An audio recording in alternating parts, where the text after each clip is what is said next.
ॐ शान्ताकारं भुजगशयनं पद्मनाभं सुरेशं विश्वाधारं गगनसदृशं मेघवर्णं शुभांगं लक्ष्मीकान्तं कमलनयनं योगिभिर्ध्यानगम्यं वन्दे विष्णुं भवभयहरं सर्वलोकैकनाथं यस्य स्मरणमात्रेण जन्मसंसारबन्धनात् विमुच्यते। नमस्तस्मै विष्णवे प्रभविष्णवे। ओम नमो भगवते वासुदेवाय। শ্রী ভগবানের কৃপায় আমরা শ্রীমদ্ ভাগবত মহাপুরাণে বর্ণিত ভগবানের অনুপম লীলাগাথার অষ্টম স্কন্ধের একেবারে শেষ অধ্যায়ে পৌঁছেছি। গতদিন আমরা যেখানে শেষ করেছিলাম, সময় শেষ হয়ে যাওয়াতে একটু তাড়াতাড়ি করা হয়েছে, কিন্তু একটু বিষয়ে আলোচনা আর একটু করলে ভালো হতো বলে আমার মনে হচ্ছিল। কাজেই ঠিক আগের অধ্যায় অর্থাৎ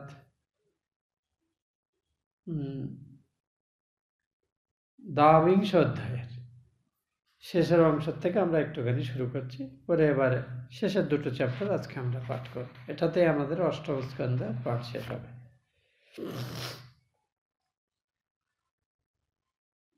যে প্রশ্নটা হয়েছিল, ভগবান যখন ত্রিপাদ ভূমির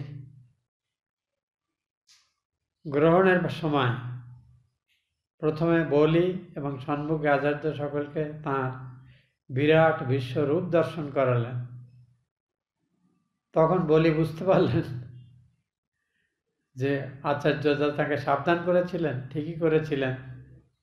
এই ব্রাহ্মণ বালক, ব্রাহ্মণ বটু যাকে বলা হতো, সাধারণ নয়, এ ছদ্মবেশী বিষ্ণু।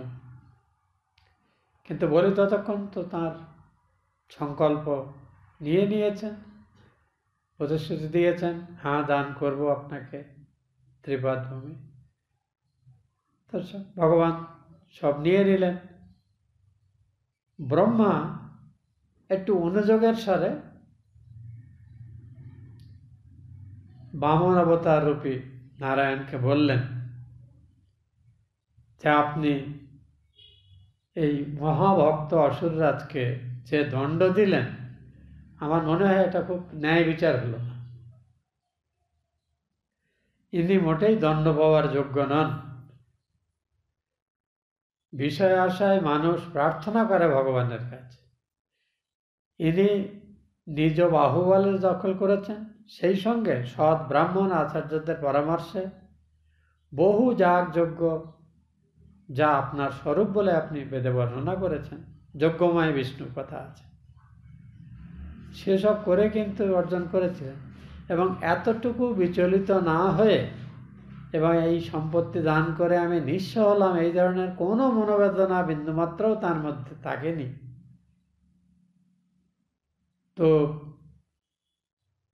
তারপরেও আপনি তাকে এই যে কঠোর শাস্তি দিলেন, যে রাজ্য আত্মীয় স্বজন সব তো চলে গেল, উপরন্তু তাকে আপনি পাতাল লোকে থাকার জন্য বললেন। তো এটা যেন আমার মনে হচ্ছে এটা আপনার ন্যায় বিচার হলো না। যেখানে সামান্য পত্র দুর্বাদে দিয়ে অর্চনা করলে, আপনার কাছে প্রার্থনা করলেই আপনি তাতে সন্তুষ্ট হয়ে সব দেন। গীতাতে আপনারা পড়েছেন নিশ্চয়ই যে পত্রম পুষ্পম ফলম তোয়ম যৌমে ভক্তে আপজাচ্ছতি তদহম ভক্তপরিতম অস্নামি প্রজাতত্ত্ব। পাতা হোক, যেমন বেলপাতা, তুলসী পাতা, এরকম পুষ্প, ফুল, ফল, এমনকি শুদ্ধ জল যদি কেউ ভক্তি সহকারে আমাকে সর্বান্তঃকরণে প্রদান করে, আমি সেটা একেবারে সম্পূর্ণরূপে আত্মসাৎ করি, গ্রহণ করে। তার মানে এই যে জাগতিক শক্তি সামর্থ্য টাকা পয়সা জাঁক জমক এটা ওটা দান ধ্যান একেবারেই সেকেন্ডারি। উদ্দেশ্য হলো ভগবানকে কতখানি আন্তরিকতার সঙ্গে আপনি নিবেদন করছেন। সবচেয়ে বড় হলো নিজের অহমিকাকে তাঁর পায়ে সমর্পণ করে তাঁর ইচ্ছার অনুবর্তী হয়ে চলা, এটাই সব থেকে বড় দান। আমরা সেটা করতে পারি না, কিন্তু অন্য দান দান খুব করি। তবে সেই কথাই প্রকারান্তরে ব্রহ্মা বলছেন, সামান্য ফুল দুর্বা দিয়ে প্রণাম পুজো করে আপনাকে অর্ঘ্য দিলেই আপনি সন্তুষ্ট হয়ে মানুষকে এমনকি মুক্তি পর্যন্ত দিয়ে দেন। আরে তার ত্রিলোকের ঐশ্বর্য সব আপনাকে এতটুকু দুশ্চিন্তা উদ্বেগ না করে, এমনকি গুরুর সতর্কবাণীকে উপেক্ষা করে দিল আর তাকে আপনি পাতাল লোকে প্রেরণ করলেন, এটা তো ঠিক হলো না। তখন যে ভগবান শ্লোকটা, যেটি আমি সংস্কৃত শ্লোক আপনাদের পড়ে শুনিয়েছিলাম, এই শ্লোকটি বড় অপূর্ব। যে শ্লোকের অর্থটা তো আমি আলোচনা করেছি, শ্লোকটা অপূর্ব শ্লোক। ব্রহ্মণ ইয়ম অনুগৃহ্ণামি তদ্বিষ বিধুনম্যহম ইয়ন মদঃ পুরুষ স্তব্ধ লোকং মাঞ্চ অবমান্যত। তো বলছে, হে ব্রাহ্মণ, মানুষ আমারই দেওয়া সুখ সম্পদ অর্থ গর্বিত হয়ে আমাকেই অবজ্ঞা শুরু করে, নিজেকে কেউ কেটা ভাবে। শুধু নিজেকে না, বহু মানুষকে কাছে তাদের সদম্ভভাবে সেটা বলে, নিজেদের এই শক্তি সামর্থ্যের অসদুপযোগ করে বহু মানুষের জীবনে দুঃখ নিয়ে আসে। তা আমি যতদিন চাই তারা এগুলো নিয়ে খোলামকুচি নিয়ে ভুলে থাকুক, ততদিন আমি কিছু বলি না। কিন্তু যখন আমি অনুগ্রহ করতে ইচ্ছা করি তাকে, তখন যে সুখ সম্পদ ধন ঐশ্বর্যের জন্যে এর মধ্যে এই অহংকার বৃদ্ধি হয়েছে, সেগুলো সব আমি তার কাছ থেকে কেড়ে নিই, যাতে সে তার জীবনের অসারতা বুঝতে পারে এবং আমি যে জীবনের এক এবং সার সত্য, আমাকে আশ্রয় করাই যে জীবনের পরম প্রাপ্তি, এটা সে বুঝতে পারে। তাই এখানে বলছেন যে অর্থ খুব সুন্দরভাবে বলা হচ্ছে যে অভিমানের হেতু সর্বপ্রকার মঙ্গলের অন্তরায় স্বরূপ জন্ম কর্ম রূপ গুণ বিদ্যা সম্পদ এগুলো মানুষকে দাম্ভিক করে। যদি কেউ এগুলো অধিকারী হয়েও অহংকারী না হয়, তবে জানবে তার উপরে আমার যথেষ্ট কৃপা আছে। নইলে স্বাভাবিকভাবেই এগুলো কিন্তু মানুষকে ধর্মের পথ থেকে অধর্মের পথে নিয়ে যায়। এমনকি আমাদের অহংকারকে আমরা বুঝতে পারি না। রামকৃষ্ণদেব সুন্দরভাবে বলেছেন, অহংকার যেন অশ্বত্থের ফেকড়ি। ছাদের কার্নিশে বা কোথাও একটা অশ্বত্থের গাছ হয়েছে, আপনি তাকে কেটে দিলেন, ও মা, মনে করলেন মরে গেছে, না, দুদিন বাইরে দেখলেন আবার তার থেকে গাছ বেরিয়ে, এত তার প্রাণ শক্ত। তো সেই জন্য বলছেন অহংকার ওই রকমই, রক্তবীজের মতো, কিছুতেই নষ্ট হয়েও হতে চায় না। এমনকি আমরা যা পূজা অর্চা জপ ধ্যান সাধন ভজন করি, এতেও কিন্তু আমাদের অহংকার হয়। আমি খুব বড়তা বসে, দেখো এরা কিছুই করে না, আমি কত জপ করি, কত ধ্যান করি, কত পূজা করি, হ্যান ত্যান। পুজো সাধন ভজনেরও অহংকার হয়, আমাদেরই হয়, অন্যের কথা কী বলবো। তো সেই জন্যে এই অহংকার যে মহামায়াবী, কতভাবে আমাদের প্রতারিত করে। তো ভগবান বলছেন, আমি যাকে অনুগ্রহ করতে সৃষ্টি করি তার ভেতর থেকে তার এই অহংকার যে যে কারণে সৃষ্টি হয়েছে সেগুলো তার কাছ থেকে আমি কেড়ে নিই। আমি যাকে অনুগ্রহ করি তার অর্থ অপহরণ করে নিই, কারণ এই অর্থই মূলত মানুষের মধ্যে অহংকার দম্ভ ইত্যাদি করে তাকে দাম্ভিক করে তোলে এবং সে আমাকে অবজ্ঞা করে। যখন জীবাত্মা পরতন্ত্র হয়ে স্বীয় কর্মবশে বহু জনিতে কৃমি কীট থেকে শুরু করে নানা রকম ইতর গাছপালা জনি ভ্রমণ করতে তো মানুষ হয় এবং এই মনুষ্য জন্ম লাভ করে হয়তো বহু সুকৃতির অধিকারী হয়, সৎকর্মী খ্যাতি পায়, সুন্দর রূপ পায়, বিদ্যাবান হয়, ঐশ্বর্যবান হয়, ধন সম্পদের অধিকারী হয়। তারপরেও যদি তার মধ্যে কোনো দম্ভ অহংকার না হয়, জানবে আমি তাকে কৃপা করেছি। এবং অধিকাংশ ক্ষেত্রে এগুলো যে মানুষ দাম্ভিক হয়, সেটা আমি চাচ্ছি ঠিকই আছে, সে ওইগুলো নিয়ে বেঁচে থাক। যেমন ঠাকুর বলেছেন যে বাচ্চাটা যখন ওই খেলনা নিয়ে ব্যস্ত থাকে ততক্ষণ মা সেই ফাঁকে কিছু সংসারের কাজ গুছিয়ে নেয়। বাচ্চাটা খেলনা ফেলে দিয়ে যখন মা মা করে কাঁদে তখন মা সব কাজ ফেলে দিয়ে তাকে কোলে নেয়। একটি বিখ্যাত গান আছে, খুব পুরনো একটি ছবির গান, 1950 শতকের দিকের ফিল্ম। তখন সবে মানে একটা গান হতে শুরু করেছে, মানে ওই ডাম্প মুভি থেকে সবে অডিও সিস্টেমগুলো ঢুকেছে, সেই সময়কার মুভি। তো তাতে আছে, তোরই দেওয়া খেলনা পেয়ে তোরে ভুলে থাকি, খেলনা কেড়ে নিলে তখন মা বলেছে ডাকি। তুই মা তখন কোলে নিয়ে কান্না আমার দেশ ভুলিয়ে, কাঁদাস মরে পাছে মাগো তোরে ভুলে যায়, কে বলে পাশানি তুই দয়ার অন্ত নাই। কি অপূর্ব ভাব গানটা দেখুন। তো এখানে এই যখনই বলির উপাখ্যান আমরা পড়ছি, ধ্রুবর উপাখ্যান যখন পড়ছি, ঋষভদেবের উপাখ্যান আমরা পড়ি, এই বারবার এই জিনিসটা করেছে। তো এইভাবে যখন হলো তখন যথারীতি ভগবান তো এইভাবে বললেন যে বলিকে আমি সম্পদ থেকে ওরই কল্যাণের জন্যে, ওকে অনুগ্রহ করার জন্যেই ওর থেকে এই সম্পদ আমি নিয়ে নিয়েছি। আর এখানে আরো একটি মজার জিনিস আছে, ভগবান মা অদিতি বহু কঠোর তপস্যা করেছিলেন, বিষ্ণু ব্রত পালন করেছিলেন, যাতে তাঁর সন্তানরা যারা অসুরদের দ্বারা রাজ্যচ্যুত হয়েছে, তারা স্বর্গ থেকে বিতাড়িত অনুদায় ঘুরে বেড়াচ্ছে, ভগবান তাদের কৃপা করে এগুলো ফেরত দেন। তো তাই মা অদিতির সেই প্রার্থনার ফলস্বরূপ কশ্যপের ঔরসে তিনি মা অদিতির গর্ভে এই উপেন্দ্র নাম নিয়ে বামন অবতার হয়ে জন্মগ্রহণ করে মা অদিতির ইচ্ছা পূরণ করলেন। কিন্তু ঢাল তরোয়াল খুন করাবি অশোক এসব কিছু দিয়ে না, বলি মহাদানী, সে মহাভক্ত, তিনি সব জানতেন। তার জন্য বলিকে তিনি অস্ত্রসহে বধ না করে, তার মধ্যে ধন সম্পদের যে দম্ভ, আমি স্বর্গ মর্ত পাতার তিলকের অধীশ্বর, আমি যে কোনো মানুষকে তার প্রার্থিত যে কোনো সমস্ত প্রয়োজন মিটিয়ে দেওয়ার সামর্থ্য রাখে, এই যে দম্ভ হয়েছিল, ওই দম্ভটিকে আশ্রয় করে কিন্তু তিনি বলিকে কৃপা করলেন।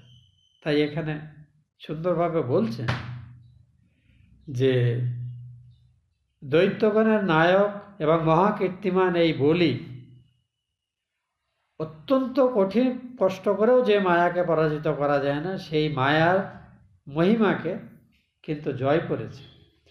নিজের সামনে বিশাল বিপদ আছে জেনেও মোহপ্রাপ্ত হয়নি। এর ঐশ্বর্য শেষ হয়ে গেছে, কারণ আমি তাকে নিয়ে নিয়েছি, দানের মাধ্যমে নিয়েছি। সে নিজ পদ থেকে বিচ্যুত হয়েছে, মানে আজ সে আর নিঃস্ব হয়ে গেছে, সে সর্বসম্পদ থেকে সে পদের ভিখিরির মতো অবস্থা তার। তার শত্রুরাও তাকে তিরস্কার করছে, দেবতারা আনন্দ করছে, হই হুল্লোড় করছে, বলির দম্ভ শেষ হয়েছে, বলি সবই দেখছে।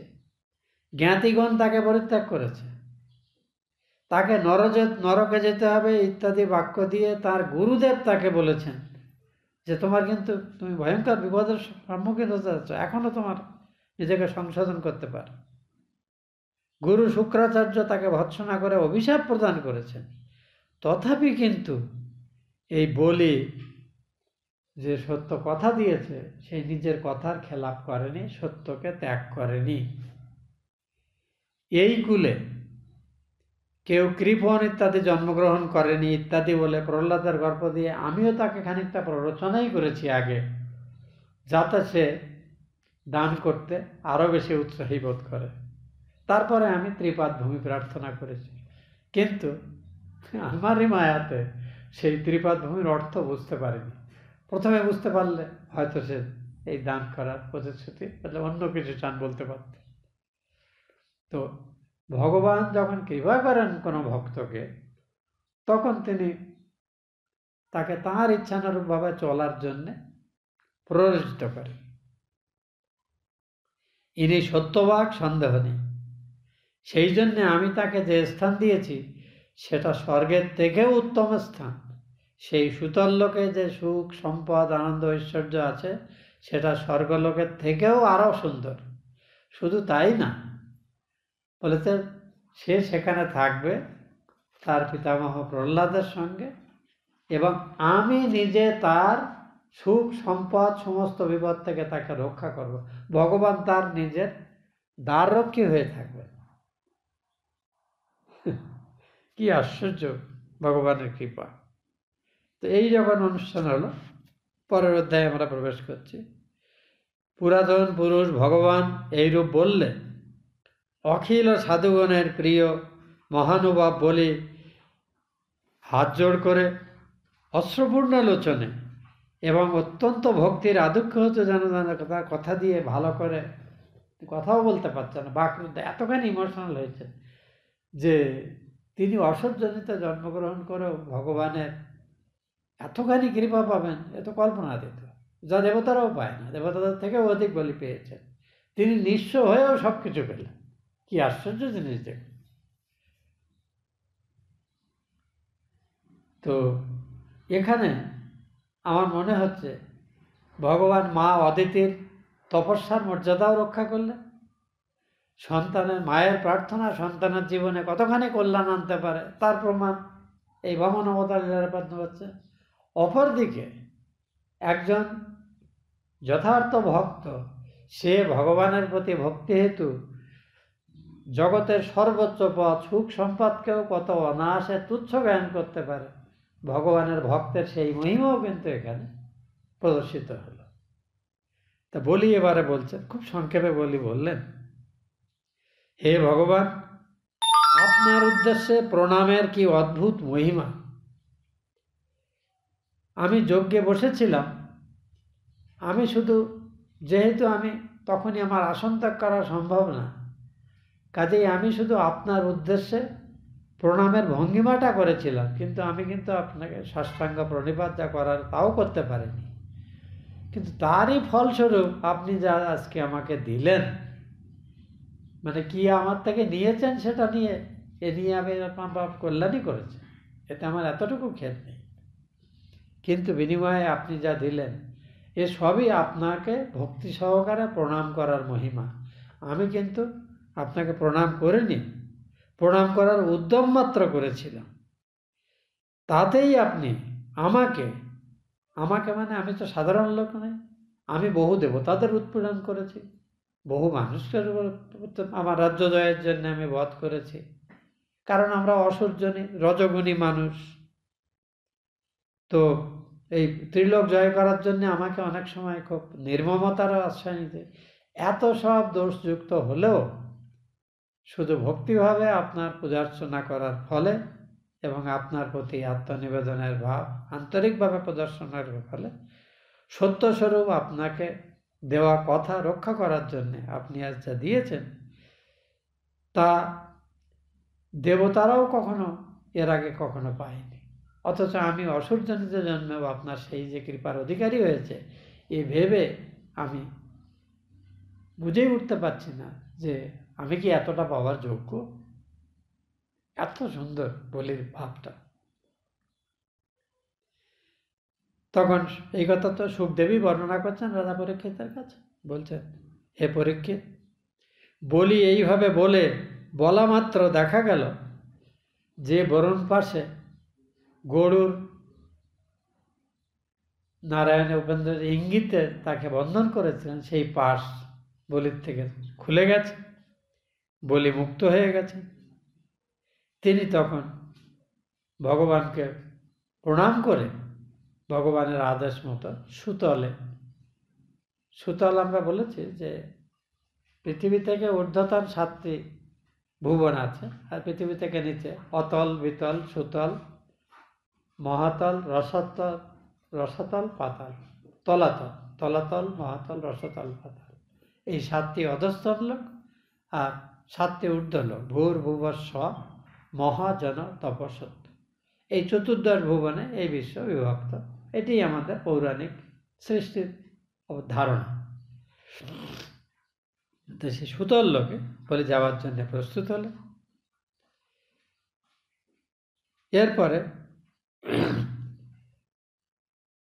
ইন্দ্রকে স্বর্গের অধিকার তিনি ফেরত দিয়ে দিলেন। মা অদিতির যে কামনা ছিল, যার জন্য তিনি কঠোর তপস্যা করেছিলেন, বিষ্ণুব্রত পালন করেছিলেন, সেটা পালন করলেন। তিনি উপেন্দ্র নাম নিয়ে এই জগৎ শাসন করতে লাগলেন এবং সমগ্র বিশ্ব যাদের বন্দনা করে সেই ব্রহ্মাদি পর্যন্ত তাকে বন্দনা করছেন।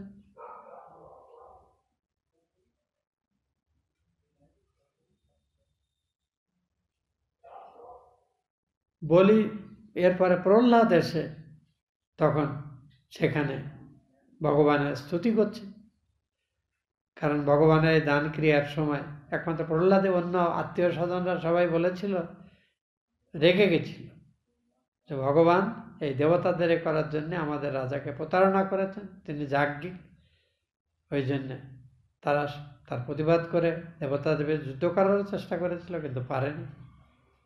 বলি তাদের নিষেধ করলেন। প্রহ্লাদ কিন্তু ভগবানের এই কাজকে প্রথম অবধি সম্পূর্ণ সমর্থন করেছিলেন, যে ও আমার নাতি, আমি জানি সে ধার্মিক, কিন্তু তার সঙ্গে সঙ্গে তার মধ্যে দান সম্পদের দম্ভ তার মধ্যে স্থান নিয়েছিল, যে বাবা আপনি যে ওর কাছ থেকে সেসব নিয়েছেন, এতে ওর কল্যাণই হয়েছে। এখন প্রহ্লাদ ভগবানকে উদ্দেশ্য করে বলছেন যে সমগ্র বিশ্ব যাদের পাদবন্দনা করে, সেই ব্রহ্মাদি মহাপুরুষেরা, লক্ষ্মী, শিব, এরাও যা আপনার কাছ থেকে পায়নি, তার থেকেও বেশি জিনিস আপনি কিন্তু বলিকে নিঃস্ব করে দিয়ে দিলেন।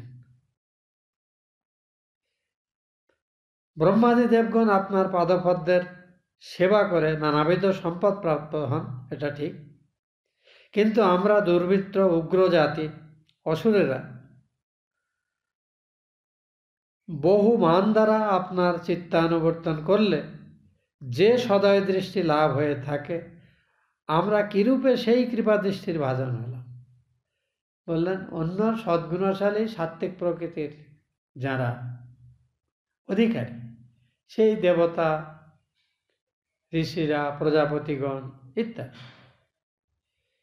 তারা যা আপনার কাছে পেলেন না, আমরা হীন অসুরজনিতের জন্য কি করে সেই কৃপা আপনার কাছ থেকে পেলাম, এটা আমি বুঝেই উঠতে পারছি না। কারণ ভগবানের লীলা জীবের পক্ষে বোঝা কখনোই সম্ভব না। বলছেন যে আপনি আপনার অচিন্ত যোগমায়ার সহায়তায় এই ত্রিভুবন, শুধু চতুর্দশ ভুবন সৃষ্টি করেছেন। এই জন্য আপনার চরিত্রও বিচিত্র, আপনার কার্যাবলীও বড় অদ্ভুত। আপনি সর্বজ্ঞ, আপনি এই বিশ্বকে মায়াশ্রয়ে সৃষ্টি করে এই বিশ্বের মধ্যে অন্তর্যামী রয়ে অনুপ্রবিষ্টও আছেন। কাজেই আপনার পক্ষে কিন্তু এ আপন এ পর এ দৃষ্টি আপনার নেই, আপনি সকলের প্রতি সমদৃষ্টি সম্পন্ন। কিন্তু আমার মনে হয় ভক্তের প্রতি আপনার যেন একটু পক্ষপাত আছে, যে পক্ষপাত আমি সাধারণ জীব হিসেবে দেখতে পাচ্ছি, যে আমরা অসুর জাতিতে জন্মগ্রহণ করেও যে আপনার কৃপার অধিকারী আমি হয়েছি, আমার নাতি বলি হলো, সেটা আমার মনে হচ্ছে একটারই ব্যাখ্যা হতে পারে, যে আপনি সর্বের প্রতি সমদর্শী হয়েও আপনি ভক্তের প্রতি কিছুটা পক্ষপাত আপনার আছে। যে কোনো কারণে হোক, আমাদের শত চারিত্রিক ত্রুটি থাকা সত্ত্বেও আমাদের ভক্তি কিন্তু আপনাকে সন্তুষ্ট করেছে, এবং আমাদের সেই দোষগুলোকে অবলীলাক্রমে ক্ষমা করে দিয়ে সেই ভক্তির ফলশ্রুতি স্বরূপ এই অসাধারণ ফল আপনি আমাকেও দিয়েছেন, আমার নাতি বলিকেও আপনি দিলেন।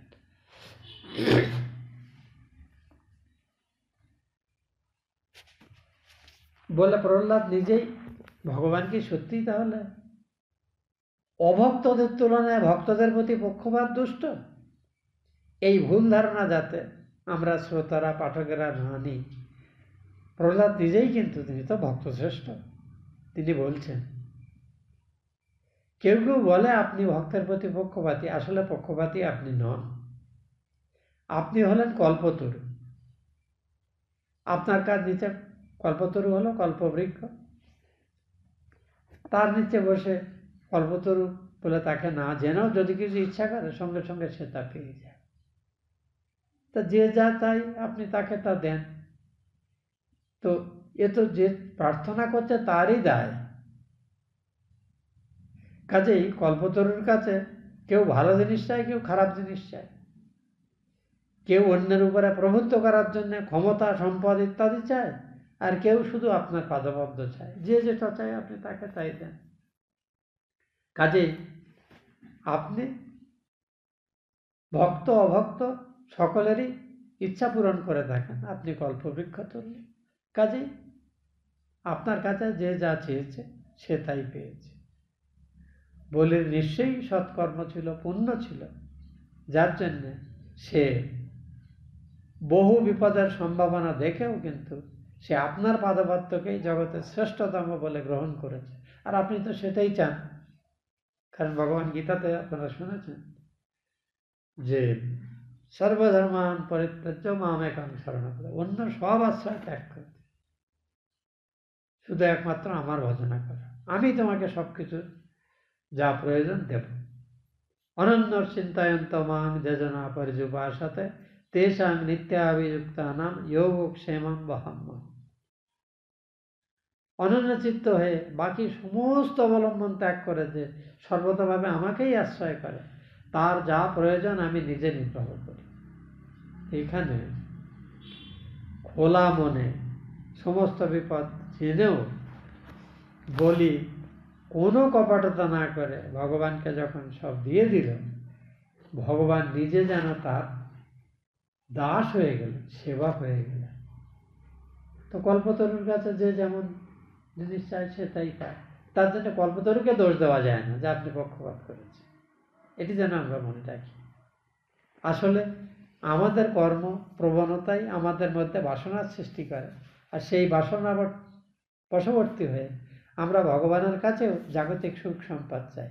ধরুন আমাদের বাড়িতে যদি কিছু বড় বিপদ আপদ হয়, পরম আত্মীয়জন, নাতি নাতনি কেউ যদি অসুখগ্রস্ত হয়, আমরা কিন্তু ভগবানের কাছে তার আরোগ্যই কামনা করি। বড় অভাব হলে সেই অভাব যাতে দূর হয় তার জন্য আমরা প্রার্থনা করি। আমরা কিন্তু বলি ঠাকুর তোমার ইচ্ছা যা হচ্ছে তো ওঠো, তোমার যা ইচ্ছা হয় তাই পূর্ণ হোক। এ কথা বলার সামর্থ্য কিন্তু আমাদের খুব কম মানুষের থাকে, যদিও আমরা সবাই ভক্ত এবং এই উপদেশের কথা আমরা সবাই শুনছি।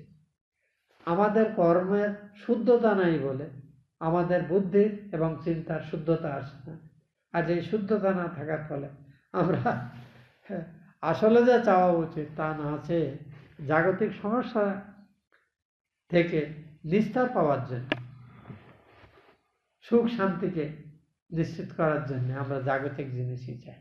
আসলে আমরা বুঝে উঠতে পারি না, কারণ যে বিশ্বাস, যে শ্রদ্ধা থাকলে ভগবানকে পাওয়াই সব থেকে বড় প্রাপ্তি, এই বুদ্ধি আসে, সেই বুদ্ধি আসার জন্যে অনেক ত্যাগ তিতিক্ষা সাধ্য সাধনা দরকার হয়। ভগবান বললেন, বৎস প্রহ্লাদ, তোমার কল্যাণ হোক, তুমিও বলির সাথে সুতলালয়ে গমন করো। সেখানে তুমি তোমার পৌত্রের সাথে মহানন্দে থাকবে এবং তোমার জ্ঞাতিদেরও তুমি আনন্দ বিধান করবে। আমার দর্শন জনিত মহা আহ্লাদে তোমার সমস্ত অজ্ঞান আগেও নষ্ট হয়েছে, ভবিষ্যতেও এই অজ্ঞান তোমাকে কখনো মোহিত করতে পারবে না। এই কৃপা তোমার প্রতি আমার সবসময় আছে। আমি সুতল লোকে গদাধারী হয়ে, যার জন্য ভগবানের নাম গদাধর, হয়ে অবস্থান করব, অর্থাৎ সুতল লোকবাসী তোমাদের সকলকে আমি নিজেই রক্ষা করব। আর তুমি ইচ্ছা মাত্রই সেখানে আমাকে দেখতে পাবে। সবাই আমাকে সেখানে নাও দেখতে পারে, কিন্তু যখনই চাইবে তুমি আমাকে দেখতেও পারবে যে আমি সেখানে আছি। এই আশীর্বাদ পাওয়ার পরে প্রহ্লাদ এবং বলি উভয়,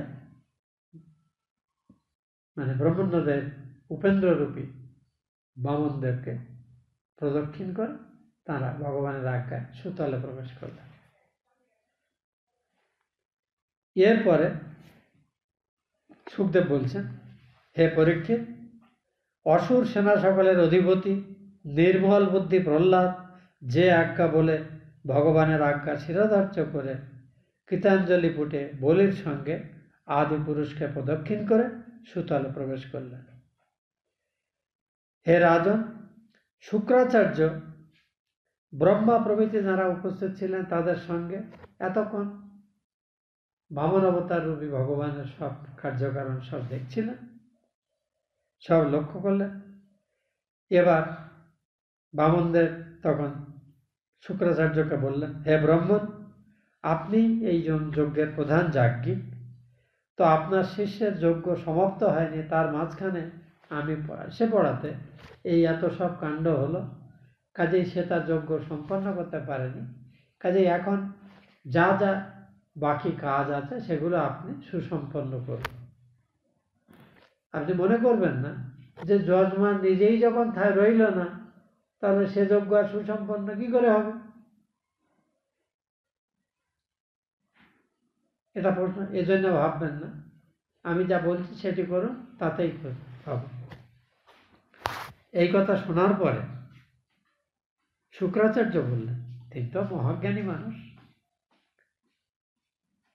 আপনি কর্ম সকলের প্রবর্তক, অর্থাৎ এই জগতে যত প্রকার কর্ম জীব করে সেই সকলের প্রেরণা কিন্তু আপনার থেকেই আসে। যজ্ঞ ফল পূজাদি যখন যা কিছু করে, সকাম নিষ্কাম যে যেমন পূজা অর্চনা যা কিছু করে তার ফলও আপনার কাছ থেকেই আসে। আপনি নিজে যজ্ঞেতে বর্তমান, পূজাতে বর্তমান। কাজেই যজ্ঞ করতে গিয়ে জ্ঞাতসারে বা অজ্ঞাতসারে যত রকম ভুল ভ্রান্তি হয়, শুধুমাত্র আপনার নাম গুণকীর্তন করলেই সে দোষ সব, সেই ত্রুটি সব সম্পূর্ণ হয়ে যায়। আপনারা নিয়মিত এখানে আমাদের বিশেষ পূজায় আছেন, বিশেষ পূজার শেষে হোম হয়ে যাওয়ার পরে দেখবেন যে মন্ত্র পাঠ করা হয়, সেখানে আছে যদ অসাঙ্গং কৃতাং কর্ম জানতা বা অজানতা সম্পূর্ণং ভবতু তৎসর্বং শ্রী কৃষ্ণ কীর্তনাথ। এই যজ্ঞ করার সময় হয়তো ভুল মন্ত্রোচ্চারণ করেছি, মন্ত্রের পদচ্ছেদ যথাস্থানে হয়নি, অথবা কোনো উপচারে ত্রুটি ছিল, নৈবেদ্যাদি যা কিছু করেছি তার মধ্যে কোনো ভুলভ্রান্তি থেকে যেতে পারে। যা কিছু আছে আমি সাক্ষাৎ নারায়ণকে স্মরণ করছি, তিনিই কৃপা করে আমার করা এই কাজের যত রকম অসম্পূর্ণতা আছে সব সম্পূর্ণ করেছে। তো এইভাবে আপনার নাম গুণকীর্তন করলে যেখানে সব কিছু তৈরি না হয়, এই বলি সম্পূর্ণ বিধিসম্মতভাবে বৈদিক মতানুসারে আমাদের জ্ঞান অনুসারে আমরা যা করেছি, সে কিন্তু এতটুকু ত্রুটি না করে পরিপূর্ণ অন্তর দিয়ে আপনার পূজার্চনা করেছে। তো সে পূজা সম্পূর্ণ করতে পারুক বা না পারুক, যে সর্বতভাবে আপনাকে আশ্রয় করেছে তার আর কি সম্পূর্ণ আছে? আমি তো মনে করি তার সবই সম্পূর্ণ হয়ে গেছে, কারণ আপনি সাক্ষাৎ তাকে দর্শন দিয়েছেন, তাকে আশীর্বাদ করেছেন, এত বড় প্রতিশ্রুতি দিয়েছেন যে যেখানে তাকে পাঠিয়েছেন সেখানে আপনিই তার সুরক্ষা করবেন। তো এর থেকে বড় দান কি আছে? কাজে এই যজ্ঞটুকু আর শেষ না করলে কি ক্ষতি হবে? তখন ভগবান বলছেন যে আপনি যা বলেছেন সবই ঠিক, কিন্তু এখানে আপাতত আমি যেমন বলছি তেমনি করুন, কারণ এই যজ্ঞের মাঝপথে একটা বিঘ্ন উপস্থিত হয়েছে, সেটি ব্যাহত হয়েছে। আমি যা বলছি বিধিসম্মত, আপনি এক্ষেত্রে যতটুকু ক্রিয়াদি বাকি আছে আপনি সেটুকু করুন, যজমান উপস্থিত না থাকলেও তার জন্যে এই যজ্ঞের কোনো হানি হবে না। তখন শুক্রাচার্য যথারীতি অবশিষ্ট যাজ্ঞিকদের নিয়ে এই যজ্ঞের কাজটি সব সম্পূর্ণ করলেন। এই ঘটনা বর্ণনা করার পরে শ্রী সুখদেব বামনরূপী হরি, শ্রীহরি এই রূপে বলির নিকট মহিপ সারা পৃথিবী না ত্রিলোক ভিক্ষা দিয়ে শত্রুদের যারা অপহৃত হয়েছিল তার ভ্রাতা মহেন্দ্রকে দিলেন। ভগবানের ভাই কি করে হলো? ভগবানই যেহেতু মা অদিতির গর্ভে জন্মগ্রহণ করেছেন, এবং ইন্দ্রাদি দেবতারাও মা অদিতির থেকেই জন্মগ্রহণ করেছেন। কাজেই সেই হিসেবে উপেন্দ্ররূপে ভগবান ইন্দ্রের ভাই হলেন। তারপরে বাকিটুকু আছে এই বামনদেবের স্তুতি সম্পর্কিত। তার প্রশংসা করে এখানে বলছেন, যদিও ইন্দ্র অধিপতি হলেন, তথাপি সকলের কল্যাণের জন্য বেদ, সমস্ত দেবতা, ধর্ম, যশ, শ্রী, মঙ্গল, ব্রত, স্বর্গ এবং অপবর্গের পালনে বামনদেবকে উপেন্দ্র অর্থাৎ যুবরাজ করিলেন। ইন্দ্র যদিও রাজ্যের অধিকার ফিরে পেলেন, যেহেতু বামনদেবের কৃপায় পেয়েছেন, কাজে তিনি বামনদেবকেই নিজের মুখ্য পরামর্শদাতা করে তাঁর উদ্দেশ্যে আবার তিনি স্বর্গ শাসনাদি করতে লাগলেন। পরীক্ষিত বলছেন, হে রাজন, ব্রহ্মা, শিব, সনত কুমার প্রভৃতি ভগবান ব্রহ্মার সন্তানেরা, ভৃগু প্রভৃতি মুনিগণ, সপ্ত ঋষিরা, পিতৃগণ, সর্বভূতগণ, সিদ্ধগণ বিষ্ণুর সেই পরম অদ্ভুত কর্মের এবং মা অদিতির তপস্যার প্রশংসা করে করে নিজ স্থানে গমন করলেন। ভগবানের এই অপূর্ব চরিত্র আপনার নিকট আমি বর্ণনা করলাম। একথা যারা শোনেন তারা সমস্ত পাপ থেকে মুক্ত হয়ে যান। যে ব্যক্তি পৃথিবীর ধূলি, যদি কারোর পক্ষে এই পৃথিবীর যত অণুপরমাণু আছে সেগুলো গণনা করাও সম্ভব হয়, সেও যদি চেষ্টা করে, তাই ভগবানের গুণের কথা বলে শেষ করতে পারবে না। তিনি এমনই অদ্ভুত কর্মা। কাজেই সেই দেবাদিদেব শ্রীহরি এবং তাঁর যে বিবিধ অবতারীরা, তার কথা শ্রবণ যারা করে, ভক্তি সহকারে যারা করে, তাদের সর্বোচ্চ গতি তারা পায়, অর্থাৎ জীবনের সর্বোচ্চ লক্ষ্য মোক্ষ পথের অধিকারী হয়। অথবা যদি তারা ভক্ত হিসেবে ভগবানের সাথে তাঁরই লোকে বাস করতে চায়, তো সত্য লোকে বা বৈকুণ্ঠ লোকে তারা তাঁর সাথে বাস করার যোগ্যতা লাভ করে।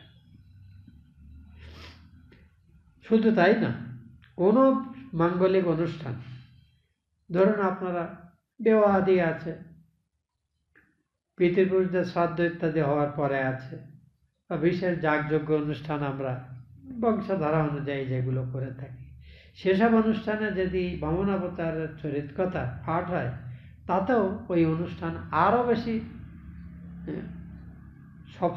সফল হয় এবং এতে সকলের কল্যাণ সাধিত হয়। এইখানে আমাদের ত্রয়োবিংশ অধ্যায় শেষ হলো। এবার চতুর্বিংশ অধ্যায়, শেষ অধ্যায়ে আমরা প্রবেশ করছি। এই অধ্যায়ে বামনদেবের ঘটনা শোনার পরে রাজা পরীক্ষিত আবার একটি নতুন আগ্রহ প্রকাশ করলেন শুকদেবের কাছে। ঈশ্বর যে জন্যে কর্ম পর জীবের ন্যায় তম প্রকৃতি অসহ্য লোকনিন্দিত মৎস্যরূপ ধারণ করেছিলেন, সেই কথা আমার বলতে হয়। যে মাছ হয়েও ভগবান একবার অবতার হয়েছিলেন, মৎস্যাবতার রূপ ধারণ করেছিলেন। মাছটাকে সাধারণভাবে আমরা উৎকৃষ্ট বুদ্ধিসম্পন্ন মানুষেরা বা দেবতারা আমরা নগণ্য প্রাণী বলেই গণ্য করি। তা ভগবান এত কিছু থাকতে মাছ হয়ে কেন অবতার গ্রহণ করতে গেলেন? তো সেই মৎস্য অবতারের কাহিনী আমাকে কিছু বলো। এই মৎস্য অবতারের সম্পূর্ণ উপাখ্যান নিয়েই কিন্তু মৎস্য পুরাণ বলে একটি আলাদা পুরাণ আছে। সেখানে মৎস্যরূপী ভগবান বিষ্ণু, মহামৎস্যরূপী ভগবান বিষ্ণু যা উপদেশ দিয়েছিলেন ঋষিদের এবং বৈবস্বত মনুকে, যে মন্বন্তরে আমরা বাস করছি, তো সেই উপাখ্যান বিস্তারিতভাবে আছে। তো এই অধ্যায়ে সংক্ষেপে সেই উপাখ্যানটি বলা হচ্ছে।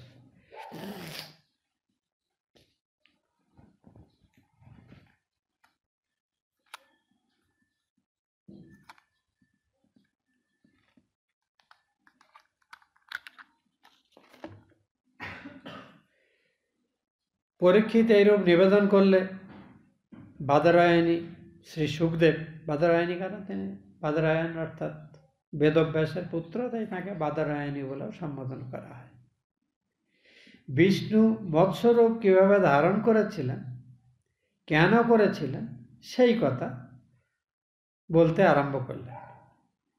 তিনি এইভাবে শুরু করছেন, ঈশ্বর, গো, বিপ্র, সুর অর্থাৎ দেবতারা, সাধু সজ্জনেরা, বেদ, ধর্ম এবং অর্থের রক্ষার নিমিত্ত ভগবান যুগে যুগে বিশেষ প্রয়োজন সাধনের জন্যে নিজ মায়াকে বশীভূত করে ঠিক মায়িক একটি প্রাণী রূপে জন্মগ্রহণ করেন।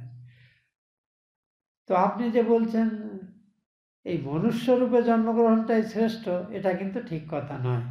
ভগবানের এই সৃষ্টিতে উৎকৃষ্ট বা নিকৃষ্ট, গুণযুক্ত বা অপকৃষ্ট বলে যে বিচার আমরা করে থাকি, এই বিচার আমাদের দোষদৃষ্টি প্রসূত বা স্বার্থবুদ্ধি প্রসূত।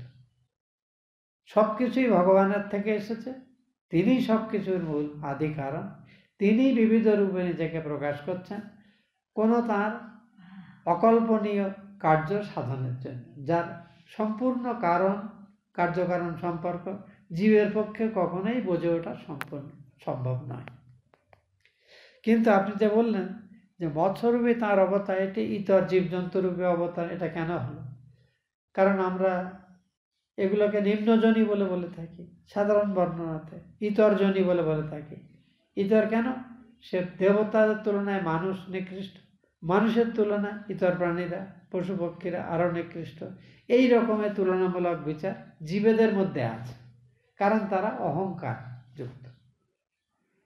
যারা অহংকার তজ্জ করে তাদের কাছে ছোট বড় উঁচু নিচ বলে কোনো ভেদ তাদের মধ্যে থাকে না। অতএব রাজা পরীক্ষিত, আপনি নিশ্চিতভাবে জানবেন যে ভগবান এই যে মাছ হয়ে অপেক্ষাকৃত একটি নিচ জনিযুক্ত ইতর জনিতে জন্মগ্রহণ করেছেন, তার রূপ ধারণ করেছিলেন, তার পিছনেও এই সমস্ত জগতের কল্যাণই কারণ ছিল। সেটা হয়তো আপনার জানা নেই, তার জন্য আপনি এই মৎস্য অবতার রূপে তাঁর হওয়াটাকে আপনি অপেক্ষাকৃত যেন নগণ্য কাজ বলে ভাবছেন, তা নয়। এবার কাহিনী শুরু হচ্ছে। অতীত কল্পের অবসানে ব্রহ্মার নিদ্রা হেতু নৈমিত্তিক প্রলয় হয়েছিল। সেই কালে এই ভূর্ভুবস্বয় ইত্যাদি সমস্ত লোক সমুদ্রে নিমগ্ন ছিল এবং সেই ব্রহ্মার নিদ্রাকাল শেষ হলে যখন দিনের আরম্ভ হলো, যখন ব্রহ্মা আবার জাগলেন, আর তখন তিনি শুয়ে আছেন, তখন তার মুখ থেকে প্রথম বেদের আবৃত্তি হয়েছিল, যে বেদে এই সৃষ্টি কিভাবে হবে তার সমস্ত নিয়মাবলী ইত্যাদি সব বিধিত ছিল। তখন হয়গ্রীব বলে এক দানব তার কাছে ছিল, তার যোগশক্তি ছিল। সেই যোগশক্তি বলে ব্রহ্মার উচ্চারণ করা এই বেদ সে শুনে নিয়ে আত্মগোপন করেছিল। ফলে এই সৃষ্টি মানে বেদের জ্ঞান থেকে বঞ্চিত হল। এই হয়গ্রীবকে বধ করে পুনরায় সেই বেদ জগৎকে উপহার দেওয়ার জন্যে ভগবান মৎস্যরূপ ধারণ করেছিলেন। এই হলো ভগবানের মৎস্যাবতার গ্রহণের মুখ্য কারণ। এবারে যে ব্রহ্মার ঘুমনো এবং জাগা, একটা বড় কাহিনী। আমাদের এই সৃষ্টি কি করে হয়, আমাদের সনাতন ধর্মে সৃষ্টির যে ধারণা আছে সেখানে বলা হচ্ছে যে গীতাকে সর্বশাস্ত্র সার ওই জন্য বলা হয় সহস্র যুগ পর্যন্তং ভবত ব্রহ্মণ দিনম রাত্রিং যুগ সহস্রস্ত। এই যে ব্রহ্মার দিন সহস্র যুগে হয়, তেমনি ব্রহ্মার এক রাত সহস্র যুগে হয়। তো এইরকম ভাবে ব্রহ্মার একদিন, এক রাত, একদিন, প্রতিটি দিন শেষ হয়ে যখন রাত হয় তখন একটি ক্ষুদ্র প্রলয় হয়। আর এইরকম করতে করতে যখন ব্রহ্মার এইরকম দিন রাত্রির 365 দিন, এই 360 দিন আর 360 রাত গত হয়, তখন কিন্তু মহাপ্রলয় হয়। তখন গোটা বিশ্ব সৃষ্টি সম্পূর্ণরূপে ভগবানে পর্যবসিত হয়, লয়প্রাপ্ত হয়। তারপর আবার নতুন করে কল্প সৃষ্টি হয়। তাহলে ব্রহ্মার এই একদিনের শেষে যে বলা হয়, সেই রকম দিন রাত্রির ফলেই কিন্তু একটা কল্পে এই পরপর 14 জন মনু হয়। তারপর মনু এবং মন্বন্তর আছে। আমরা এর আগে সৃষ্টিতত্ত্বে একে বলেছেন, কিন্তু রাজা পরীক্ষিতকে পুজোতে বলেছেন যে 71 আমাদের বলা হচ্ছে 71 একসপ্ততি বা সঠিক নামটা আমার এখনই মনে পড়ছে না। তো এই এতগুলো কালের মধ্যে বিভক্ত, এর মধ্যে প্রত্যেকটাতে 14 জন করে মনু এই যুগগুলো শাসন করেন। এইভাবে মোটামুটি সৃষ্টির একটি বিরাট প্রকরণ আছে। তো এরই মধ্যে থেকে বর্তমানে যে কল্পে আমরা আছি, এটি হলো বৈবস্বত মন্বন্তর। এই বৈবস্বত মন্বন্তর যেখান থেকে শুরু হলো, তার শুরুতেই যে মৎস্যাবতারের কাহিনী বর্ণনা আছে, সেই বর্ণনাই কিন্তু আমরা এখন পড়তে যাচ্ছি।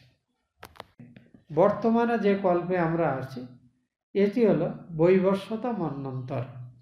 এই বৈবস্বত মন্বন্তর যেখান থেকে শুরু হলো, তার শুরুতেই যে মৎস্যাবতারের কাহিনী বর্ণনা আছে, সেই বর্ণনাই কিন্তু আমরা এখন পড়তে যাচ্ছি। বর্তমান কল্পের আরম্ভে যখন ব্রহ্মা জাগরিত হলেন, নিদ্রা থেকে উত্থিত হওয়ায় বর্তমান কল্প আরম্ভ হলো। তখন সত্যব্রত নামে এক মহানুভব রাজর্ষি নারায়ণপর অর্থাৎ শ্রী বিষ্ণুর আরাধনায় তিনি তৎপর থাকতেন সবসময়। শুধুমাত্র জল গ্রহণ করে দেহ ধারণ করে কঠোর তপস্যা করছিলেন নারায়ণের। তিনি এই কল্পে, তিনি, এটা আগের কল্পের কথা, বর্তমান কল্পে তিনি সূর্যের পুত্র, সূর্যের আর এক নাম বিবর্ষণ। এই বিবর্ষণের পুত্র বলে তার একটি নাম বৈবস্বত। শ্রাদ্ধদেব নামে খ্যাতি লাভ করেন।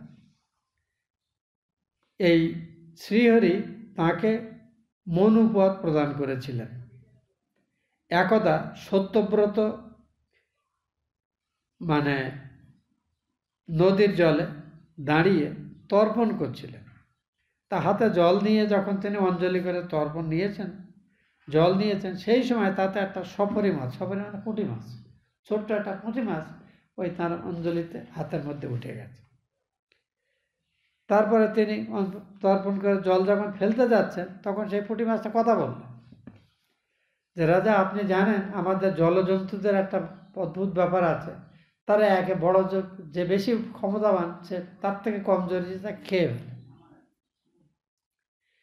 জলজন্তুরা তারা নিজেদের স্বজাতিকে বধ করে থাকে, মানে বড় মাছ ছোট মাছকে খেয়ে নেয়। ওই জন্য একটি কথা আপনারা শুনেছেন, মাছ নেয় বলে আছে। অর্থাৎ চূড়ান্ত অরাজক অবস্থা যখন সমাজে হয়, মানে জোর যার মুলুক তার, এই অবস্থা যখন সমাজে চলে, তাকে শুদ্ধ ভাষায় যেটি বলা হয় সেটিকে মাছ নেয় বলে বলা হয়। মাছ মানে মাছেদের মধ্যে যে নিয়ম চলে, বড় মাছ ছোট মাছকে খাবার হিসেবে গ্রহণ করে। মানুষ বিবেকযুক্ত জীব হয়েও যখন বিবেকজ্ঞান বর্জিত হয়ে শুধুমাত্র নিজের ভরণ পোষণের জন্য নির্বাচারে সত্য, ন্যায়, নীতি, ধর্মের তোয়াক্কা না করে অন্যের ক্ষতি সাধন করে নিজের পরিপোষণ করে, তখন এই মাৎসনায় উপস্থিত হয়েছে বলে বলা হয়। এখানে এই সুন্দর কথাটা যে আমাদের জলজন্তুগণের একটি অদ্ভুত স্বভাব, তারা নিজেদের জাতিদের বধ করে থাকে।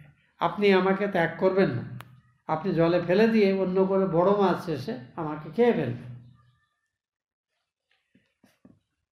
আমি অত্যন্ত ভীত, কাজে আপনি আমাকে আপনার সঙ্গে নিয়ে যান। মনুর একথা শুনে খুব ভয় হলো, তাই তো ছোট্ট মাছ, সে আপনার অভয় চাই, আচ্ছা নিয়ে যায়। তখন তিনি তার সঙ্গে, তিনি যে কলস ছিল যাতে করে তিনি জল নিয়ে যেতেন, নদীর জল, সেই কলসের মধ্যে রাখলেন। পরদিন দেখলেন সেই মাছটি বলছে সেই ওটা কলসি ভর্তি হয়ে গেছে, এত বড় হয়ে গেছে আর কলসিতে সে থাকতে পারছে না। তখন সে বলল যে আমার এই স্থানটা থাকতে কষ্ট হচ্ছে, আমি বড় হয়ে গেছি অনেকটা, আমাকে আর একটু বড় পাত্রে রাখেন।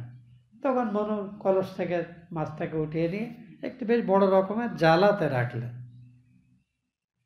দেখা গেল পরের দিন সকালে উঠতেই তিনি দেখলেন সেই জালাটা সব থেকে বড় হয়ে গেছে, মাছের জালাটা তার পক্ষে কম হয়ে গেছে। তো এইভাবে ইয়ে করে মনু তাকে প্রথমে একটা বড় পুকুরে রাখলেন, পুকুরটা ভরে গেল। পরের দিন তখন সে আবার তাকে একটা বড় হ্রদে রাখলেন। তারপরে সে হ্রদে রাখারটাও ঢেকেছে, বলে এখানে আমার থাকতে কষ্ট হচ্ছে, আরও বড় জায়গায় দিন। তখন মনু বুঝলেন ইনি সাক্ষাৎ ভগবান, কোনো বিদ্বেষ নিয়ে এই মাছের রূপ ধরে তিনি আমাকে কিছু বলতে চাইছেন। তখন তিনি হ্রদের থেকে বিরাট সরোবর এলেন, তার থেকে মহাসরোবর শেষ পর্যন্ত তিনি ঠিক করলেন তাহলে একে সমুদ্রেই নিক্ষেপ করি, কারণ সমুদ্রের থেকে বড় জলের উৎস তো আর নেই। কোনো অক্ষয় হ্রদে আমাকে রাখবার পূর্বে বলছে, যখন মাছটি বলল যে আমাকে এমন কোথাও রাখুন যেখানে মানে জল এতটাই বেশি যে আমি যথেষ্ট আমার শরীরটা বেড়ে গেল সেটা হবে না, কিন্তু তাড়াতাড়ি করুন, বেশি দেরি করবেন না। মুনি তখন ওই মুনিবার বৈবস্বত তখন তাকে নিয়ে অগত্যা সমুদ্রে নিক্ষেপ করতে যাচ্ছেন। এমন সময় এই মাছটি বলল, অর্থাৎ মৎস্যরূপী ভগবান বললেন, আমাকে সমুদ্রে নিক্ষেপ করবেন না, আমার তো এখানে বড় বড় তিমিঙ্গিল, মানে তিমিঙ্গিল হলো আমাদের শাস্ত্রে আছে, আমরা এখানে ব্লু হেল বলে, ব্লু হেল মানে নীল তিমি বলে একটি বলা হয়, সেটা অসম্ভব ভালো।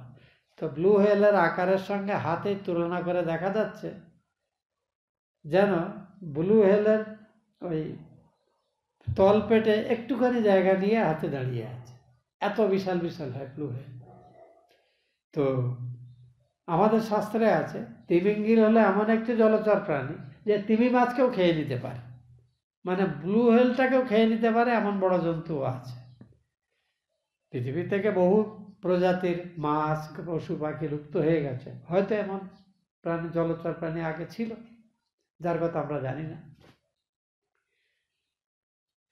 তো যাই হোক, সেই মাছ বলল যে আমাকে সমুদ্রে ফেলবেন না, তাহলে এই মকর মানে বড় বড় আরো শক্তিশালী জলজন্তু যারা, মাছের থেকেও বড় যারা, তারা হয়তো আমাকে খেয়ে ফেলবে। রাজা এই মাছের এই সুন্দর বাক্যে মোহিত হয়ে গেলেন, বললেন আজব কথা, আপনি প্রতিদিন এত করে বাড়তে, আমি আমার জীবনে কখনো কোনো প্রাণীকে প্রতিদিন এত দ্রুত এত বড় আকার পেতে দেখিনি। আপনি নিশ্চয়ই ভগবান বিষ্ণু অথবা অন্য কোনো তার বিশেষ শক্তি, যা দিয়ে আপনি আমাকে প্রতারিত করছেন, অথবা কোনো একটি বিশেষ উদ্দেশ্য সাধন করতে চাইছেন। আপনি কে সেটা আমাকে বলুন। আপনি এক দিবসের মধ্যেই শত যোজন পরিমিত সরোবরকে চতুর্দিকে ভেপিয়ে ফেললেন। আপনি সাক্ষাৎ অব্যয় ভগবান নারায়ণ হরি, এ বিষয়ে আমার কোনো সন্দেহ নেই। আপনি ভূতগণকে অনুগ্রহ করার জন্য এই জলচর প্রাণীর রূপ ধারণ করেছেন। তার মানে সুখদেব যে বলছিলেন ভগবান হীনজনী মাছ হয়ে কেন জন্মাতে গেলেন, তেমনি প্রশ্ন হতে পারে তিনি শুকর হয়ে কেন জন্মাতে গেলেন, এরকম প্রশ্ন হতে পারে। তো এই প্রশ্নের মধ্যে ভগবান যখনই যে রূপ পরিগ্রহ করেন সবই জীব এবং জগতের কল্যাণের জন্যই করেন, এবং তার এই কাজের পিছনে বিশেষ উদ্দেশ্য থাকে, উদ্দেশ্যহীনভাবে তিনি কিছু করেন না, এবং সর্বত্রই তিনি জগতের কল্যাণের জন্যই করেন, জগতের ক্ষতি করার জন্য তার আবির্ভাব হয় না, একথাও মনে রাখতে হবে। হে বিভো, আপনি শরণাগত ভক্তগণের সত্যস্বরূপ পরমাত্মা এবং তাদের একমাত্র আশ্রয়। আপনার সকল লীলা অবতার সর্বভূতের সর্ববিধ কল্যাণেরই কারণ হয়ে থাকে। আপাতত কি উদ্দেশ্যে এই মৎস্যরূপ ধারণ করেছেন তা জানতে আমার বড় ইচ্ছা। অনুগ্রহ করে যদি আমার এই জিজ্ঞাসা আপনি পূরণ করেন। আপনি সকলের হিতার্থী, সকলের প্রিয় এবং সকলের মধ্যে চৈতন্যস্বরূপ আত্মারূপে বর্তমান। অতএব আপনি যে আমাকে এই অদ্ভুত রূপ দর্শন করালেন, এ নিশ্চয়ই ব্যর্থ হবে না। এর দ্বারা কোনো মহৎ কাজ সাধন হবে। নৃপতি সত্যব্রত,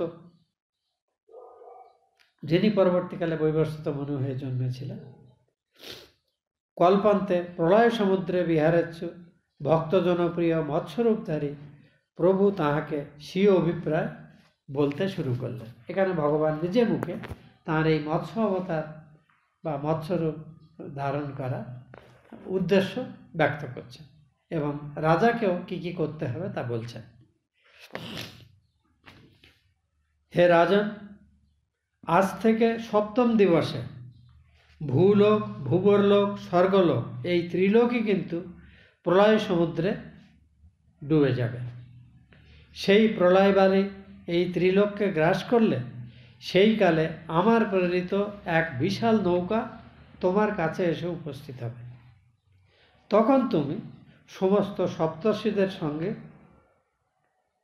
অর্থাৎ প্রজাপতিদের সঙ্গে নিয়ে এবং সমস্ত জীবজন্তুদের মধ্যে ওই প্রত্যেকের জোড়া, স্ত্রী পুরুষ উভয়বিধ কয়েক জোড়া করে নিয়ে, এমনকি সমস্ত মাছ, পশু, পক্ষী, ইতর্জনী সব কিছু তাদের উভয় যুগ সকলকে নিয়ে যেন গোটা সংসারের বীজ সংগ্রহ করে নিয়ে তিনি ওই নৌকাতে তুমি আশ্রয় করবে। কারণ এই প্রয়াসের সমাপ্ত হতে দীর্ঘ সময় লাগবে, ততদিন তোমাকে এই নৌকাতে অবস্থান করতে হবে। সমস্ত জীব প্রজাতির কিছু কিছু স্যাম্পল যেন সংগ্রহ করে নিয়ে মনু এই বিশাল নৌকা যা আসবে প্রলয় শরীরে পৃথিবী নিমগ্ন হলে তখন মনু অবস্থান করবে। আবার একটু পড়ছি এখানে যাতে আপনার ধারণাটা আর একটু স্পষ্ট হয়। অনাদি অবিদ্যা জীবগণের আত্মতত্ত্বকে আবৃত্ত করে রেখেছে, এই হেতু তারা একটাকে যখন এই প্রলয় শরীর উপস্থিত হবে তখন তুমি সপ্তর্ষিগণে পরিবৃত এবং সর্বজন্তুগণের সঙ্গে মিলিত হয়ে উৎকৃষ্ট অপকৃষ্ট অর্থাৎ তুমি যারা নিকৃষ্ট তাদের বাদ দেবে না। লক্ষ্য করুন, এই সৃষ্টিতে যা আছে সব কিছুরই যেন বীজ সঙ্গে নিয়ে মনুকে তিনি নৌকায় থাকতে বলছেন। মানে প্রলয়কালের শেষে আবার যখন পৃথিবীর উদ্গম হবে তখন যাতে এই পৃথিবী প্রজা পরিপুষ্ট হতে পারে, অর্থাৎ সব কিছু যাতে লোপ পেয়ে না যায়। সর্ববিধ গাছপালা যারা আছে তাদের সবারই বীজ নিয়ে এই বিশাল নৌকায় আরোহণ করে তুমি এই সমুদ্রে বিচরণ করতে থাকবে। প্রলয় সমুদ্রে সূর্যালোক আদি আসবে না, কিন্তু এই ঋষিদেরই দেহ থেকে যে তেজ বেরোবে, জ্যোতি বেরোবে, তাতেই কিন্তু তুমি সব কিছু দেখতে পাবে। প্রচণ্ড বাতাস, ঝড়, তুফান ইত্যাদি হবে, তাতে এই নৌকাটি দুলতে থাকবে। আমি কিন্তু তোমার কাছাকাছি থাকব। তুমি তখন বাসুকীনাশকে দড়ি হিসেবে ব্যবহার করে আমার বড় এই যে মাছ রূপে আমি আসবো, তখন আমার দুটো বড় বড় শিং থাকবে। সেই শিংয়ের সাথে তুমি তোমার এই নৌকাটাকে বেঁধে রাখবে, যাতে নৌকাটা এই প্রলয় সমুদ্রে যে ঝড় ঝঞ্ঝা বারিপাত ইত্যাদি হবে তাতে দিশেহারা ছুটে না যায়। মানে ভগবানের শিংটা এই নৌকার যেন নোঙরের মতো কাজ করবে। হে রাজন, যতকাল ব্রহ্মার রাত্রিকাল উপস্থিত থাকবে ততকাল আমি ঋষিগণের সহিত তোমাকে নৌকায় বহন করে বিচরণ করব। সেই সময় আমি যে তোমার প্রশ্ন সকলের উত্তর প্রদান করব, তাতেই তুমি আমার কৃপায় আমার এই জগৎ সৃষ্টির এবং জগৎ রক্ষণের জন্য প্রয়োজনীয় সমস্ত জ্ঞান সেটা জানতে সমর্থ হবে এবং তোমারও যে স্বরূপ আমার সাথে মূলত অভিন্ন সেই ব্রহ্মস্বরূপ ও তুমি জানতে সমর্থ হবে আমার এই উপদেশের মাধ্যমে। শ্রীহরি রাজার প্রতি এইরূপ আদেশ করে কিন্তু অন্তর্হিত হলেন।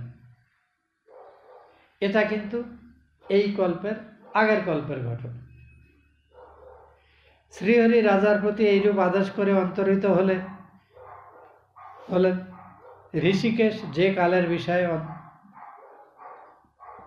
বলে গেলেন, রাজা সেই কালের প্রতীক্ষা, অর্থাৎ যেদিন তিনি চলে গেলেন তার থেকে 7 দিন বাদে সেই সময় যখন এই প্রলয় উপস্থিত হবে সেই কালের জন্য অপেক্ষা করতে লাগলেন। রাজর্ষি প্রথমে পূর্ব দিকে মূল ভাগ স্থাপন পূর্বক কুশ সকল আস্তীর্ণ করে তদুপরি উপবিষ্ট হলেন এবং মৎস্যরূপী শ্রীহরির পাদপদ্ম চিন্তা করতে লাগলেন। অনন্তর তিনি দেখতে পেলেন বিশাল বিশাল মেঘে চতুর্দিক ঢেকে গেল, প্রবল বর্ষণ শুরু হলো, প্রবল ঝঞ্ঝার্যা উপস্থিত হলো, সমুদ্র অত্যন্ত উদ্বেল হয়ে যেন আস্তে আস্তে গোটা পৃথিবীকে ঢেকে ফেলতে লাগলো। তখন তিনি ভগবানের আদেশের কথা স্মরণ করতে করতে দেখতে পেলেন একটি বিশাল নৌকা তার কাছে এসে উপস্থিত হয়েছে। তখন তিনি সমস্ত গাছপালা প্রাণী সকল প্রজাতির গাছপালার বীজ এবং সকল প্রজাতির এক একটি জোড়া সংগ্রহ করে ঋষিগণের সাথে সেই নৌকাতে আরোহণ করলেন। মুনিগণ অত্যন্ত প্রীতিপূর্ণ বচনে তাকে বললেন, হে রাজন, আপনি এখন আপনাকে ভগবান এখানে বিশেষ ভূমিকা প্রদান করেছেন, কাজেই আপনি সর্বদাকালে সেই ভগবানেরই ধ্যান করুন, তাঁরই স্মরণ মনন করুন, আর অন্য সব কাজ আপনি বর্জন করুন। শ্রীহরি পূর্বে যেরূপ আজ্ঞা আপনাকে করেছিলেন তদনুসারে রাজা নৌকাকে সর্পস্বরূপ রজ্জু দ্বারা তদীয় শৃঙ্গ বন্ধন করে হৃষ্টচিত্তে ভগবান শ্রী মধুসূদনের স্তব করতে লাগলেন। এখানে ভগবানের যে স্তব এই বৈভব শতমনু করছেন, মানে এই সৃষ্টির বর্তমান যে কল্পে আমরা আছি তার প্রথমে শুরুতে বললেন, অনাদি অবিদ্যাস্বরূপ জীবগণের আত্মতত্ত্বকে আবৃত্ত করে রেখেছে।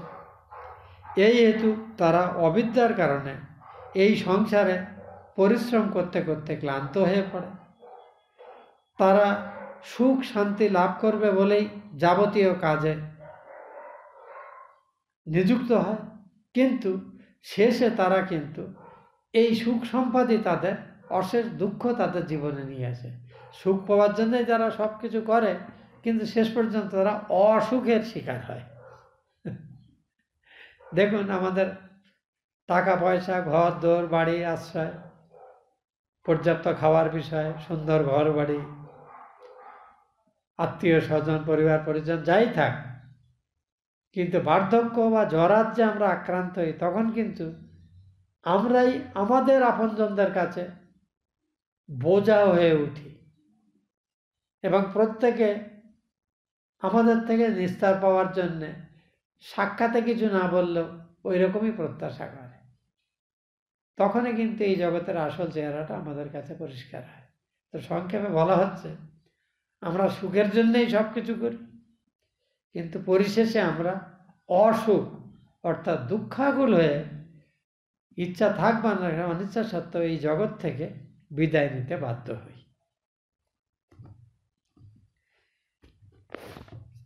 অজ্ঞানী জীব নিজ কর্মে বদ্ধ হয়ে থাকে। সুখ লাভের আশায় যে কর্ম করে তাহা অসুখেরই কারণ হয়ে পড়ে। যারা ভগবানের সেবা দ্বারা সেই জাগতিক সুখের ইচ্ছাটাকে নষ্ট করতে পারে, তারাই কিন্তু এই অজ্ঞানের বন্ধন থেকে যে হৃদয় গ্রন্থি অর্থাৎ অবিদ্যা গ্রন্থের সৃষ্টি হয়, এ থেকে বলা হয় চিৎ জড়। চৈতন্যস্বরূপ ভগবানই আমাদের শক্তির উৎস, আর অজ্ঞানাশ্রিত পঞ্চভৌতিক উপাদান হলো আমাদের দেহের উপাদান। এই দুটোর মধ্যে যেন একটা গাঁট বেঁধে যায়। তো সাত্ত্বিকভাবে ভগবানের পূজার্চনা ইত্যাদি করলে, সাধন ভজন করলে আমাদের এই জগতের আসল চেহারাটা পরিষ্কার হয়ে যায় এবং জগৎ সংসার, আত্মীয় স্বজন, ধন সম্পদ সবই যে অনিত্য, একমাত্র ঈশ্বরের নিত্য, এই ধারণা যখন আমাদের প্রতিবুদ্ধ হয়, তখন আমরা জাগতিক সুখ সম্পদকে থাকলেও কিছু গেল আর উপেক্ষা করার সামর্থ্য প্রাপ্ত হই। তখনই আমাদের এই জীবন ধারণের উদ্দেশ্যটি চরিতার্থ হয়।